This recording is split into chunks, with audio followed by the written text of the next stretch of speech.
Ang lupaing sasakupin. 13 kabanata. Napakatanda na ni Josue. Sinabi sa kaniya ng Panginoon, "Matanda ka na at marami pang lupain ang kailangang sakupin. Ito pa ang mga naiwan. Ang lahat ng lupain ng mga Filisteo at Geshureo, na bahagi ng teritoryo ng mga Kananeo. Ito ay mula sa ilog ng Shihor, sa silangan ng Ehipto, hanggang sa hilagang hangganan ng Ekron, kasama ang 5 bayan ng mga Filisteo, Gaza, Ashdod, Ashkelon, Gat, at Ekron, at ang lupain ng mga Aveo sa timog, ang lahat ng lupain ng mga Kananeo mula sa Meara, na dating nasasakupan ng mga Sidoneo, hanggang sa Afek, na nasa hangganan ng lupain ng mga Amoreo, ang lupain ng mga Gebaleo, at ang buong Lebanon sa silangan, mula sa Baalgad sa ibaba ng bundok ng Hermon, hanggang sa Lebo Hamat, at pati ang mga kabundukan mula sa Lebanon, hanggang sa Misrefot Maim, na bahagi ng nasasakupan ng mga Sidoneo. Sa paglusob ninyo, ako mismo ang magtataboy sa mga nakatira sa mga lugar na ito. Tiyakin mong mahahati-hati ang mga lupaing ito sa mga Israelita, bilang mana nila, ayon sa iniutos ko sa iyo. Isama mo ito sa paghahati ang lupain ng 9 na lahi, at sa kalahating lahi ni Manase. Ang lahi ni Ruben, Gad, at ang kalahating lahi ni Manase, ay binigyan na ni Moises na lingkod ng Diyos ng bahagi nila sa silangan ng Hordan. Ang lupa nila ay mula sa Aroer, sa tabi ng lambak ng Arnon, kasama na ang bayan sa gitna nito, papunta sa buong talampas ng Medeba, hanggang sa Dibon. Umabot ito sa lahat ng bayan na pinamahalaan ni Sihon na Amoreo, na naghari sa Heshbon, hanggang sa hangganan ng mga Amonita. Nakasama rin ang Gilead at ang mga lupaing tinirhan ng mga Geshureo, at mga Maakateo, at ang buong lugar na tinatawag na bundok ng Hermon, at ang buong Bashan, hanggang sa Leka.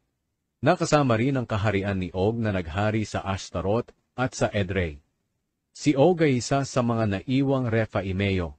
Sila'y tinalo ni Moises at itinaboy sa kanilang mga lupain, pero hindi na itaboy ng mga Israelita ang mga Geshureo at mga Maakateo, kaya nakatira pa rin sila kasama ng mga Israelita hanggang ngayon. Hindi binigyan ni Moises ang lahi ni Levi ng lupain bilang mana.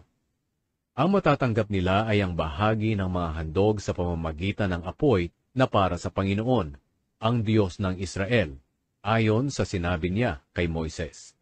Ito ang bahagi ng lupain na ibinigay ni Moises sa lahi ni Ruben, na hinati ayon sa bawat pamilya.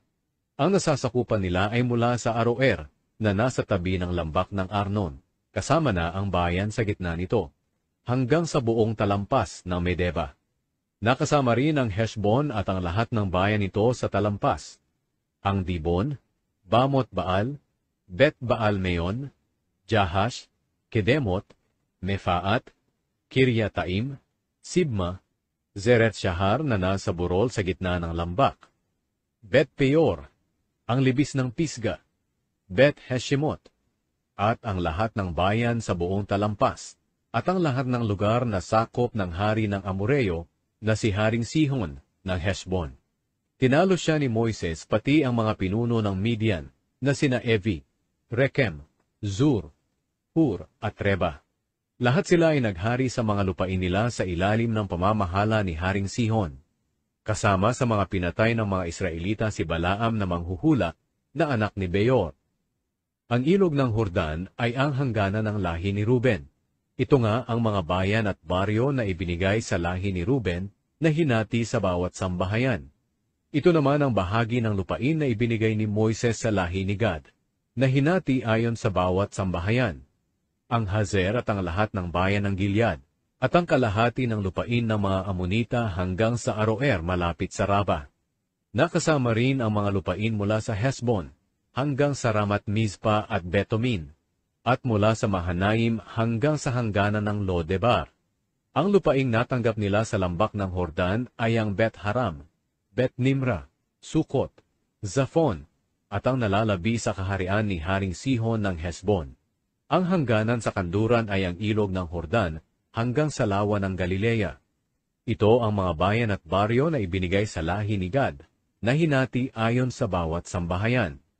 Ito naman ang bahagi ng lupain na ibinigay ni Moises sa kalahating lahi ni Manase, na hinati ayon sa bawat sambahayan, mula sa Mahanaim hanggang sa buong Bashan, ang buong kaharian ni Haring Og ng Bashan, at ang 60 bayan ng Jair na sakop ng Bashan. Nakasama rin ang kalahati ng Gilead, at ang Ashtaroth at Edrei, ang mga lungsod sa Bashan kung saan naghari si Og. Ito ang lupain na ibinigay sa kalahating angkan ni Makir, na anak ni Manase, ayon sa bawat pamilya. Ito ang ginawang paghahati-hati ni Moises sa mga lupain sa silangan ng Jericho at Jordan, nang nandoon siya sa kapatagan ng Moab. Pero sa lahi ni Levi, hindi niya sila binigyan ng lupain bilang mana, dahil ang mamanahin nila ay ang Panginoon, ang Diyos ng Israel, ayon sa ipinangako sa kanila.